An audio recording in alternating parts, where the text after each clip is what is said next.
तर त्यावेळी इथून घडलेला प्रसंग आहे असं सांगतात, परंतु त्या गोष्टीचा आपल्याकडे ऐतिहासिक पुरावा नाहीये. त्यामुळे दंतकथा सांगतो असं समजा. त्यावेळी आपल्या आऊसाहेबांचा वाडा पात्रमध्ये होता.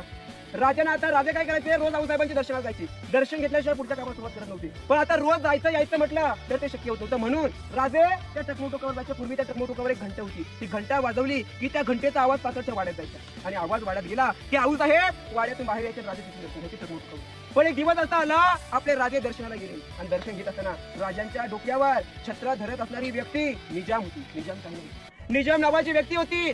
ती छत्र धरत होती, राजे दर्शन घेत होते. पण दर्शन घेता घेता एक वारा आला, त्या वाऱ्यामध्ये निजाम आणि ते छत्र आकाशामध्ये उडून गेले. तेव्हा ते निजाम राजांना वरून विनवणी करतात, राजे आम्हाला वाचवा वाचवा. राजे म्हणले, वाचवायला मी देव देवता नाहीये, जीव गेला तरी चालेल पण या छत्राचा धान्य सुरू होता. आणि जसं वारं कमी कमी होत गेलं तसं ते निजाम आणि ते छत्र खालच्या गावामध्ये सुखरूप उतरले. त्या गावाला नाव दिलंय छत्री निजामपूर असं सांगितलं जातं. पॅराशूटचा शो तेव्हापासून लागला. परंतु